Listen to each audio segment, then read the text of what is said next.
जय श्री राम। प्रथम ए भिडियोटा देखंतु।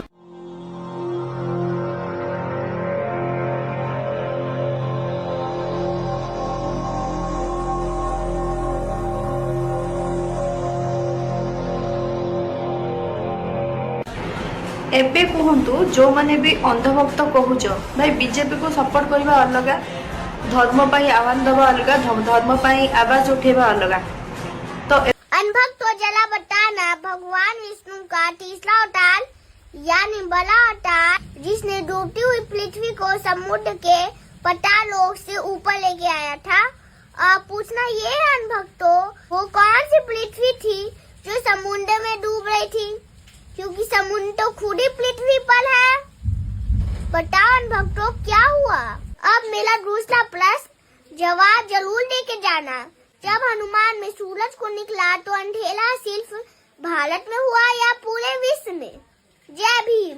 आपण माने तो से भौणी को वीडियो टू देखि सारी थिबे। तो भौणी को वीडियो देखिला परे आपण को मन रे कोन उठुची, को भावना उठुची? भौणी को जवाब देबाडा ठीक हेबो ना नाई बोली भाबुचंती? जदि आपण को मन रे जवाब देबा ठीक बोली भाबुचंती निश्चय लाइक तो करिवे। जदि आपण को मन रे नाई जवाब देबाटा आवश्यक नाई बोली भाबुचंती डिसलाइक मते करि परिबे। मु आपण को ऊपर एडा समर्पण करूची।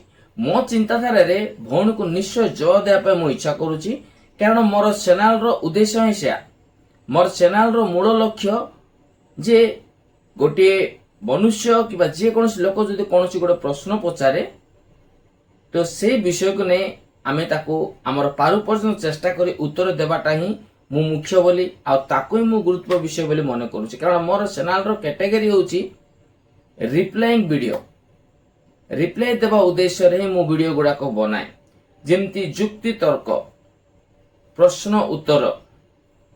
तो ए टाइप रो वीडियो गुडा को मु बनाए।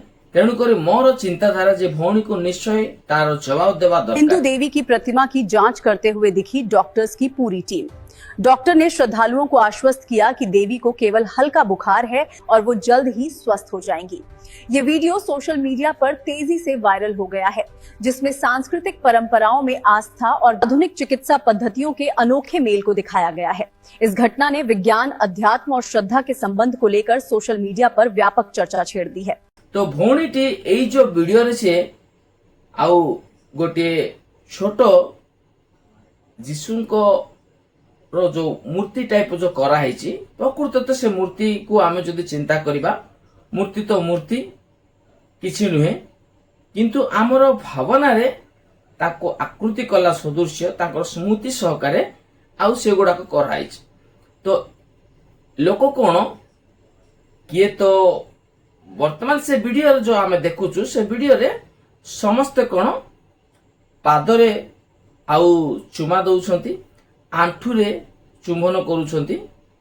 आमे आउ अनेक अनेक मिश्र देखिबा किए तो कृष काठ को चुंबन करूची, किए तो कंटार जो मुकुट जो से सिंबल गुडाक जे प्रभु जीशु को एमिति दंड दिया जाइतिला कि, एमिति कंटार मुकुट पिंधा जाइतिला कि, एमिति क्रूसरे टंगा जाइतिला कि, क्रूसर अर्थ कष्ट दुख सह्य करिबा, बाधा विघ्न बोझ जो पापर बोझ को बहन करिबाटा क्रूसर तार तद्रूप को बुझाए। तो आमे से उद्देश्य आमे जते बेले देखू तो क्रूस को बेले बेले आमे चुंबन करिथाउ, कंटार मुकुट को बेले बेले चुंबन करिथाउ। जते बेले यीशु ख्रीष्टकर मूर्ति जदि कोठी लागि थाए कि फोटो लागि थाए, आमे से पाद रे जो कंटा बिंधा पाद चिन्ह रे जाई आमे चुंबन करिथाउ। किंतु आउ अन्य भौणी को जवाब अनुसार जे भौणी से वीडियो देखैछि जे देखंतु ए माने को टाइप रो आउ अंधभक्त आमको कहउछन ए माने केमतिकार। इस मंदिर में एंट्री के लिए पहले गोबर खाना पड़ेगा। जी हाँ, ये है उत्तराखंड का गंगोत्री मंदिर। ये मंदिर 4 धामों में से एक है। मंदिर की कमेटी ने एक रूल बनाया है, सभी श्रद्धालुओं को पंचगव्य खाना पड़ेगा मंदिर में एंट्री से पहले। अब पंचगव्य बनता है गाय से निकली हुई 5 चीजों से। उसमें होता है गौमूत्र, गोबर, दूध, दही और घी। अब ऐसा इसलिए करा गया है ताकि जिसकी श्रद्धा सनातन धर्म में है वही मंदिर के अंदर जा पाए, और जो लोग हिंदू नहीं है अगर उन्हें भी मंदिर के अंदर आना है तो उन्हें भी पंचगव्य का सेवन करना पड़ेगा। क्या आप भी इस मंदिर में एंट्री के लिए पंचगव्य खा पाओगे? कमेंट सेक्शन में जरूर बताएं। मोर गोटे सीधा कथा, जदि आमे सुनारी दुकान को जीवा आ गोटे स्टेशनरी दुकान को जीवा, सुनारी दुकान रे जदि आमे गोटे तुला सुना आनिबा को जीवा, से केते चार्ज करिवो? 1.5 लाख रु अधिक चार्ज करिवो। जदि सेही गोटे तोला जदि आमे स्टेशनरी रु गोटे सामान नेबा, गोटे रेडीमेड जिनिस जदि किनिबा, कानरी किबा बेकर किबा आउ जोठ विषय जदि आमे गोटे किनिबा को जीवा, तो से केते 100 रु 200 टंका भितर हमको मिल जिवो। केते 100 रु 200 टंका भितर हमको मिल जिवो। काहे कि मिल जिवो? सेटा होची डुप्लिकेट, सेटा असली सुना नुहे। मोर आगरु भी मु कहि थाए जे सब विषय आ काच परि चकचक देखा जाउथिले सबु हीरा हेई जाएने। हीरा हीरा जगह रे थाए, चकमकी जगह चकमकी जगह रे थाए। चकचक देखा जाउथुवा सबु जिंस को आमे आ काचटा को मद हीरा बोली भाबी जाबुडी धरि देबाटा ठीक नुहे। एतिकी रे आपण माने बुझी पारुथिबे सत्य परमेश्वरंकर जगह स्थान अलगा आउ अन्य स्थान गुड़ाक सेमानकर अलगा।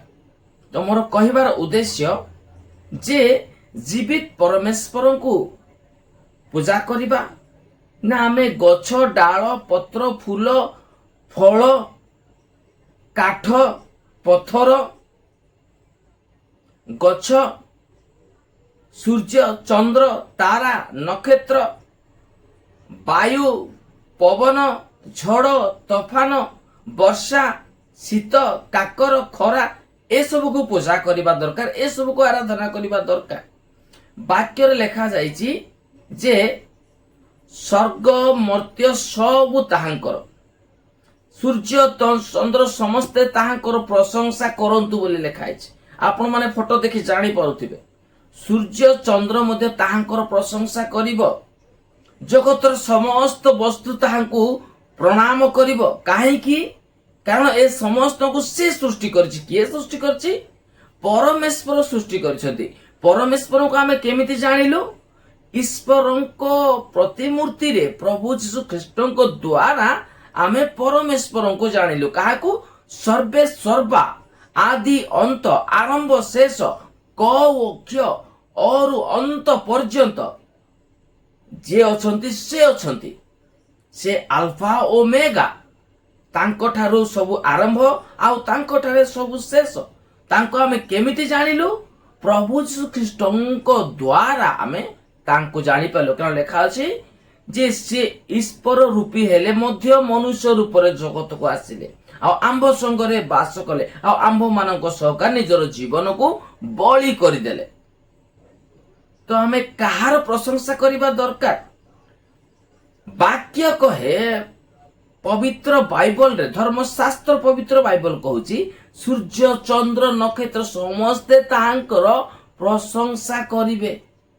आ एपड़ जदि हम अन्य मानकु अंध भक्त मानकु जदि पचारिबा, सेमाने कहिबे सूर्य भी भगवान चंद्र भी भगवान, किंतु जहाकु भगवान बोली कहउछंतु तांके आउ जणे भगवान को पूजा करूछंती, आउ जनक निकट आंठू पातुछंती, आउ जनकर महिमा प्रशंसा करूछंती। ताले सर्वे सर्वा किए आमे सेतिके जानिबा दरकार। तो एई भौणी जो कहउछंती जे देखो एमानकर व्यवहार, तो से भौणी को पाई बोली मु आउ केतोटी वीडियो मध्ये मु देखैबी। तो कोन एई सब को पूजा करिबा दरकार, एई सब को मानिबा दरकार। तो एमाननको भगवान बोली मानिबा दरकार कि? मु केते वीडियो गुडा देखौची, से वीडियो गुडा को मध्ये देखि नियंतु। ब्रह्मा विष्णु महेश तीनों पर रेप का केस लगा और तीनों को मौत की सजा सुनाई। और ये तीनों रेपिस्ट थे। इन तीनों ने माता अनुसुईया के साथ इतनी गंदी हरकत की और उनके श्राप से ही इनकी मृत्यु हुई थी।